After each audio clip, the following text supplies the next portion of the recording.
Today's guest is someone that I'm sure you're very familiar with. As a regular with us at Factor Investment Research, he provides a lot of valuable insights into how to deal with the ever-changing global environment.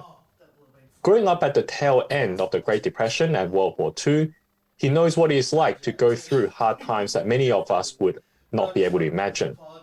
What makes his perspectives unique is his vast experience across many disciplines, working as a lawyer, investment banker in Wall Street, and also the US government, who has sought his expertise during times of crisis. This is why I believe he's well placed to comment about geopolitical environment, the economy, and how gold can protect your portfolio and help you thrive. Ladies and gentlemen, I have Jim Rickards on the line. Jim, it's a great honor to be able to have you on with us. How are you going? I'm doing fine, Brian. Great to be with you. Thank you. Jim, I'd like you to get started with this question. Can you give us a short overview of where the global economy is going, given inflation and also where the markets performed since the beginning of the year? And when do you think investors could get a respite in the market downturn and consumers can get some relief on their monthly bills? Right. Well, that's a great compound question. It's got four parts. Let me unpack it a little bit. Start with where the economy is going. No place good right now. The United States is in a recession. Our Secretary of the Treasury disagrees, but she doesn't really know anything about economics. Janet Yellen is, she's a statistics geek, labor economist. Can't really think of any outstanding research she's done. Did a poor job at the Federal Reserve and is doing an equally bad job at Treasury. So I wouldn't rely on her for the determination. The standard rule of thumb definition of a recession is 2 consecutive quarters of declining GDP. That's widely accepted. I had to explain to people, we in the United States, at least, we have no official arbiter of recession and recovery. It doesn't exist. There's no branch or unit of government that does that. We do have something. It's a private group called the National Bureau of Economic Research. They're based in Cambridge, Massachusetts, somewhere between MIT and Harvard. It's 9, PhD economists, undoubtedly leaning to the liberal progressive side. Is to say that professors is and they're liberal is redundant, but that's the case. But so they make these determinations, and to say, of course, the 2 consecutive quarters of declining GDP is the rule of thumb. They do take a couple other factors into account. Just to be fair, they look at unemployment and consumer demand, but basically it's what I just described. So the United States had 2 consecutive quarters of declining GDP. We were down. These are official government numbers from the Commerce Department. We were down 1.6% in the first quarter. We were down 0.9% in the second quarter. There you go. So it's a recession, but you'll hear the White House and Janet Yellen and others saying it's not. But what you have to understand about this National Bureau of Economic Research, because they're private, because they do their own thing, they don't come out and declare a recession the minute the first piece of data shows up. In fact, they're notorious for declaring recessions started after they're already over. And what I mean by that was true, but a typical recession lasts 2 quarters. Some of them last 3 quarters.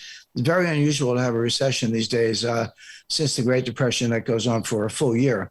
So 2 quarters or maybe 3 at the most is kind of a normal recession.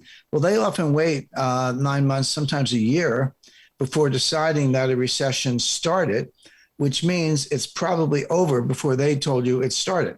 So if you're relying on them, don't hold your breath. They may have something to say late this year. They probably want to see 3rd quarter results. They probably want to look at some other data. Don't be surprised if they wait until after Election Day. A declaration, even an unofficial declaration by them, would not help the Democrats' chances. So since they're all progressives, it would come as no surprise if they waited until December, in other words, after the November midterm elections, to make a decision. So, but I don't have to wait for them. I'm an analyst. I have readership, I provide a lot of advice, and so do others. I'm not the only one. And I have no hesitation in calling it a recession. We did, in fact, have 2 consecutive quarters of GDP. Now, over to China, the world's second largest economy. China reported in the second quarter that they grew at 0.4% annualized. Of course, 0.4% is, kind of a rounding error away from zero, or negative, if you will. But 2 things. Number one, first of all, you have to compare that to 30 years of close to 10% compound growth, not 0.4%, but 10% compound growth. And even in recent years where they're sort of stuck in the middle income trap and not growing as quickly, they were producing kind of 5-6% growth in a good year. So to come up with an annualized rate of 0.4% is pathetic. But we also know the Chinese lie about just about everything.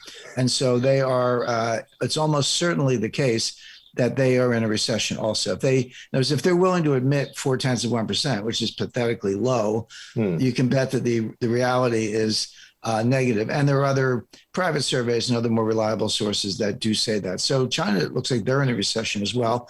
Of course, that's a combination of Xi's zero COVID policy. Shanghai's a city of 26 million people. Beijing's a city of 22 million people. In recent months, they've both been locked down, 48 million, close to 50 million people locked down, stuck in their houses, arrested on site, except for some essential workers who have to be tested on a daily basis. I mean, completely destroyed the economy. And they will continue to do that because that policy from a public health perspective won't work. I mean, you can't stop this virus. The only way to stop it is to do what Europe and the United States did, which is for everyone, pretty much everyone, to get it. In other words, COVID is the vaccine for COVID. If you get it, your chance of getting it again is quite low. Not zero, but quite low. They said Joe Biden got it twice, but it's really just one time. They just got a negative test in the middle because even the White House doctors don't know what they're doing. But the point being, it's called herd immunity. It's not a new or exotic concept, but if enough people get it, then the virus has nowhere to go, and then it dies out. And that's how.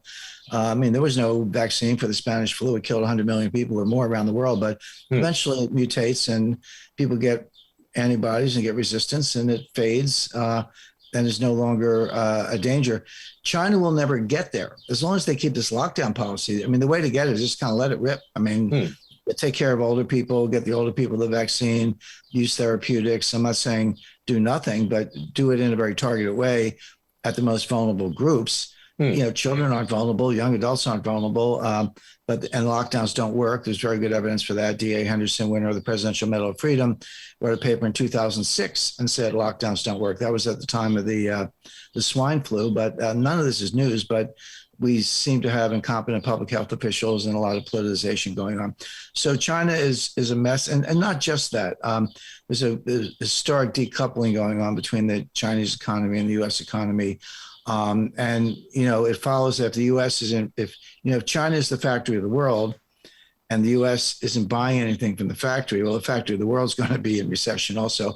In other words, a slowdown in the U.S. means a slowdown for China because we're major trading partners, and same thing in the EU. EU data is mixed. Of course, it looks like France and Italy are doing a little better, and Spain, but Germany is in horrible shape.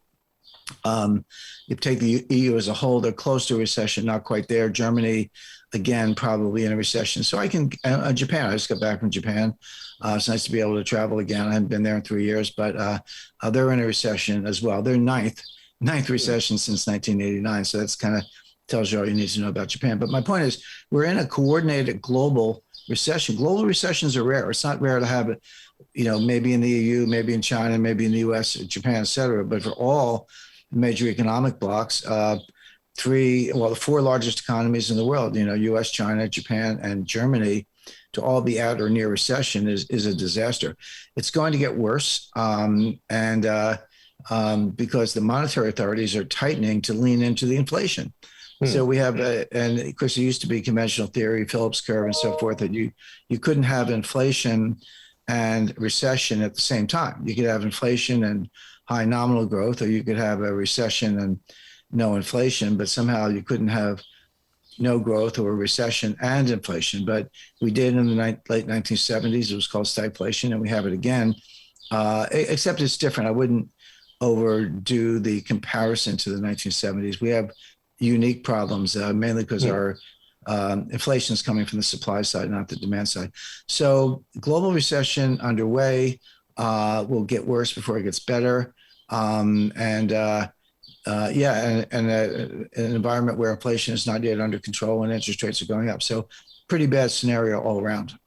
Jim, it's interesting you mentioned about what the central bankers have done, and also the fact that most of them haven't actually had a real job in the world, except for basically writing papers and talking their theory. In fact, the first time I came to look at your work was a couple of years ago in a big drop, and it really stuck to me that you said that none of them had a real job, and now talking to you, that we are heading towards a recession, and here's where it comes to. You talked about how gold would go up to $5,000, $10,000, and I don't believe that what you were saying is that it's going to happen immediately. And I know many people hold you against that call as if you're calling for it to happen now, and because it hasn't happened, then you're a crank or whatever. I don't agree with that. But I'm going to take it in another direction just to see your perspective.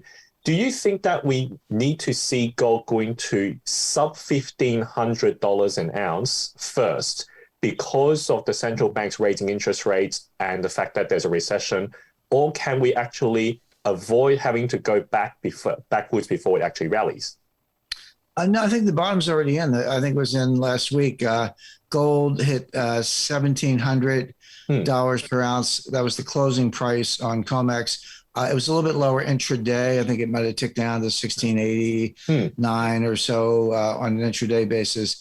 That looked like the bottom at the time. I said so at the time. An interim bottom, obviously it's volatile. It was 1,050 on December 16, 2015. So 7 years ago, it was almost half what it is, or sorry, just over half of what it is today. So, but I think that looks like the bottom. It will go up from here. It's already at over $1,800 an ounce, so it's up, about 5% or more just in a matter of days. But here's what I say, going back to the $5,000 prediction. Actually, I believe it'll go to $15,000 an ounce, and that's not a wild guess. There's a lot of mathematics behind it, having to do with, if you ask yourself a question, what is the implied non-deflationary price of gold in a gold standard?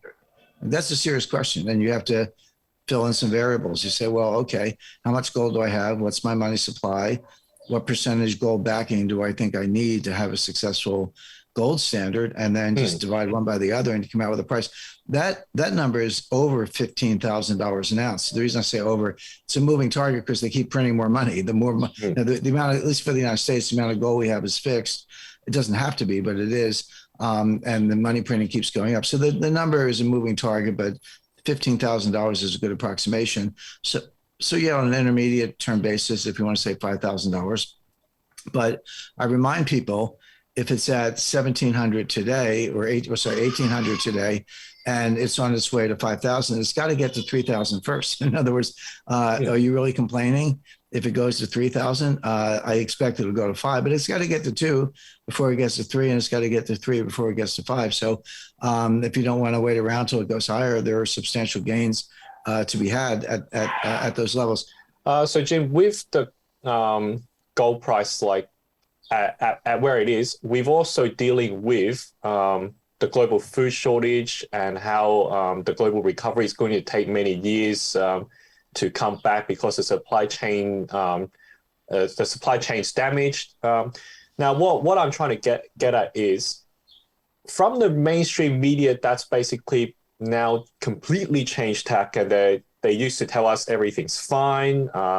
We're in a recovery. There's no need to hold gold. Now they're actually telling us it's complete doomsday scenario, and they completely got it wrong with Russia and Ukraine. They were saying that Ukraine was basically kicking Russia's butt, and now they're coming tail between the legs, telling us that maybe it's not so good. So how much is there truth about the global food shortage and the supply chain being irreversibly damaged.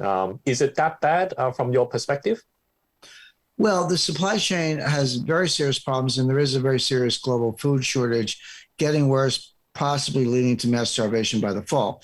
But you only hear that from the mainstream media in a context of telling you how bad Russia is. They leave out the fact that the U.S. provoked the war, the U.S. wanted the war, Ukraine wanted the war. Did Russia invade? Yes, they did. But they warned us in 2008. They invaded Georgia in 2008. They took Crimea in 2014. They massed troops beginning in 2021. And they said, if you try to join NATO, we'll basically come in and assert our rights and liberate the Russian-speaking peoples and republics in the eastern part of Ukraine. So how much more warning do you need? And the U.S. either ignored it, which is possible because we have highly incompetent policymakers, or they wanted it, which is also possible. And I think that actually is may be the case. Either way, Russia is keeping that territory. You could have had. I've never seen a war that was easier to prevent. All Ukraine had to do was say, okay, we'll remain neutral, we'll be a buffer state, where maybe we'll join the EU, but we're not going to join NATO, and we're not going to lean east or west. We'll just be a classic buffer state. Nothing new about that in terms of international politics. But that wasn't good enough for Zelensky, who's just another crooked oligarch. Ukraine's the most corrupt country in Europe, and living up to that reputation. Now, as far as food is concerned, Russia and Ukraine together export 25% of the world's exports of wheat, 35% of the world's exports of barley, and a lot of other important foodstuffs, sunflower seeds. It's a very important source of vegetable oil and other agricultural crops. Now, it doesn't mean they produce 25% of the world's wheat. I mean, the U.S. and Australia, Canada, and others have a larger wheat production, but we use it ourselves. In the United States, most of the corn we grow, for example, isn't consumed by humans. We feed it to pigs or make ethanol. So, the U.S. has larger total output in terms of wheat and corn, but we use it ourselves. We don't export that much relative to Russia and Ukraine, which export a lot. And then you look at the other side of that and say, okay, those two countries are exporting 25% of the world's exports, but who imports it? Who takes the Ukrainian and the Russian wheat? And there, what you discover is that the countries that do get up to 100% of their food from Russia or Ukraine. And in many cases, 70% or more. So Jordan's 100%, Lebanon's 100%, Egypt is 70%, Kenya, Somalia, Sudan, others between 50 and 70%. And they're cut off. And you say, well, go buy it somewhere else. There is nowhere else. Countries are all around the world, Indonesia, India, and others are now hoarding their resources. India said we're not exporting any energy. Indonesia said we're not exporting any coal. They reversed that, but they had that on for a time. India's cutting out wheat imports and so forth. So you go around the world and countries are in effect hoarding what they have so they can feed their own people, which is understandable. So this Russia-Ukraine prohibition on exports, prohibition on exports from Russia, and de facto prohibition from Ukraine because it's a war zone, will cause mass starvation around the world. Now, you can, that's a fact. You can pick that up in the mainstream media, but it's usually a function of, this proves how bad Russia is. Well, Russia is partly to blame, but so is Ukraine, so is the United States. So are a lot of factors. Again, this is a war that never should have happened. So that much of it is real. The anything about the war is almost 100% lies. Churchill said, in war, the truth is so important, it needs to be protected by a bodyguard of lies. Great quote, probably true. I'm sure the Russians are lying, and I know the Ukrainians are lying, but the Ukrainian effort, aided by the United States and the UK, and I have to say UK has been worse than anyone, as warmongers, it's very hard to find out what's going on. You can do it, but you really have to dig into sourcing. I found some good sources from the Swiss, Swiss former UN Swiss military who became UN peacekeepers and were stationed in Ukraine on the ground. Agence France Press has some good coverage. There are a couple of websites, but you really have to look around for it. Don't rely on the New York Times. I guess that's my advice. Yeah, that's actually wow. That's a very detailed answer that you provided, and it is actually quite sobering, especially coming from you, that the global food shortage is real rather than a concocted thing. And in that case, then, for people to protect their wealth and in order to ensure that they're not going to be caught in this type of recession, do you believe that it would be a good idea to invest with gold mining companies or primary producers in order that are they facing any obstacles in how they actually function going forward because of the supply chain? Do you see that there is actually value in investing with them? I would say yes, but I would qualify that by saying, everything for a slice, meaning the best portfolio today. I mean, we're in very strong inflation right now. There's no doubt about it. I fill my car with gas just like everybody else. I know what the price of gas is at the pump. I go grocery shopping. I know what beef and poultry and eggs and dairy and a lot else costs. So the inflation's real. But going back to what I said at the beginning of our discussion, with the economy going into recession, looks like a global recession.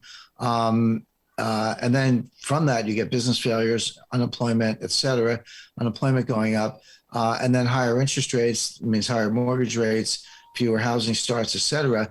The Fed cannot do anything about the supply side. The inflation is coming from the supply side.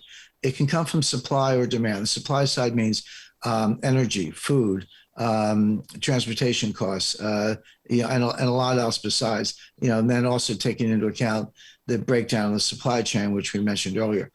Demand-driven inflation comes from the consumer. It comes from the psychology.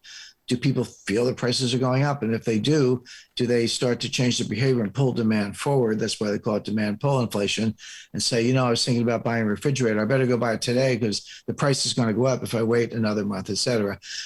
Both of those can be sources of inflation. They can feed on each other. Right now, the inflation is all coming from the supply side. We have not tipped over into a demand-driven inflation. But we're getting dangerously close. So what can the Fed do about the supply side? Well, they don't drill for oil. They don't drive trucks. They can't farm for crops or run a textile mill. The Fed can't do anything about the supply chain or the supply of goods and services. The one thing they can do is raise interest rates enough to destroy demand, not just tamper it, but really destroy it to the point where, hey, maybe I don't like paying a lot for gas, but if I get fired from a job, I might not be buying gas at all, or just cutting down on driving, or, eating cheap substitutes for, better quality food, et cetera, or some people starving. I mean, I wouldn't rule out any of those things. So can the Fed control inflation at the end of the day? The answer is yes, but at an extremely high cost. It's not a question of pivoting to interest rate cuts next January. That's the narrative. It's just not true. If interest rates go down, it'll be because we're in a very severe recession. And of course, the Fed will be the last to know. So the Fed can temper inflation, but at a very high cost, the cost of a very severe recession. So at that point, the good news is prices are down or flat. The bad news is you just lost your job. And obviously, and why is that good for stocks? I guess that's my question. So the answer is it's not. So, but if you live in a world where we have very strong inflation today, but we could be facing disinflation, almost certainly, and possible deflation, how do you structure that portfolio? Because if I could guarantee inflation for a couple of years, that's easy. Buy gold, real estate, fine arts, silver, energy, agricultural, hard assets. If I could guarantee deflation, that's also easy. You want cash, government bonds, and a few other a few other assets that are going to perform well in a deflationary environment. But what if I said, and I am saying we have inflation now, but we could flip to deflation, but it's hard to know exactly when. How do you position for that? And the answer is diversification. You have a slice of gold. I recommend 10%, a slice of cash, which not only protects you in deflation, but gives you liquidity, reduces the volatility, and gives you optionality. So when we get more clarity, you can actually go, maybe shopping among the ruins of the stock market. This is a place for stocks, but I would lean towards energy and the agricultural sector and other natural resources, and alternative investments, and certainly real estate and government bonds, which do very well in a dropping interest rate environment, which we're already in. The short-term rates are still going up because of the Fed, but intermediate to long-term rates are coming down. And if you have 10-year Treasury notes, you could get very significant capital gains if the yield to maturity on the 10-year note drops from, let's say, 3% to 1.8%, which is where it was not that long ago. So getting back, and I know the question, Brian, was about gold miners, but my point is, have some, and they will perform well, but only a slice. In the slice, as far as gold mining is concerned, are there supply chain issues? Yes. But that should actually help the price of gold. In other words, if you think of supply and demand, demand is what it is. It has its own drivers, including real interest rates, fear factor and inflation and other factors. But if the supply is constrained by the supply chain, then that's actually bullish for the price of gold. As far as miners are concerned, there's no such thing as a generic miner. I don't think of miners plural. You have to take it company by company, and you have to ask yourself, look, geology is what it is. Engineering is what it is. Cost of capital is what it is. Those things tend not to vary that much. The biggest variable, the thing that will separate a successful miner from one not so successful, is the management. You need to look at the CEO, the chief geologist, the CFO, look at their resumes, ask yourself, have they done this before? Is this their first, are they beyond the exploratory stage? Are they into the production stage? Are they a possible takeover candidate for Barrick or Newmont or IAMGOLD or one of the big guys? I mean, they don't actually do that much exploration. What they do is they just buy successful early stage or mid stage production companies. And so that being the case, there are a couple of ways to make money in gold mining. One is if the price of gold goes up, well, may take the stock up. Two, if they have more gold than they thought, they had a certain estimate. It turns out they have much bigger veins, and that's good. But the third way to make money, a takeover premium. Somebody comes along and buys them and pays more than the market value for the shares to do an acquisition. So there's some very attractive opportunities, but you just have to be selective and focus on management, because that usually is the determinative factor between a success and failure. Jim, we appreciate the time that you've given to us and also the insights that you shared with us today. And thank you very much for all this. We'll definitely catch up very soon. Thank you, Brian. Glad to be with you. Now, that was a sobering interview, wasn't it? Jim presented us a rather bleak outlook about what's happening coming ahead. There's a recession, and it's real. But what is reassuring is that it's not a dead end for us, because we have time to prepare. As you've heard Jim mention several times about the benefits of gold, I believe that we're in a strong position in order to prepare for what's coming. Gold provides insurance in both times of inflation and deflation, while gold mining companies can potentially leverage on the benefits of gold. And this is where I'll be able to help you and do the hard work in finding good quality gold explorers to boost your returns. I'll be back with more for you. Thanks for your time,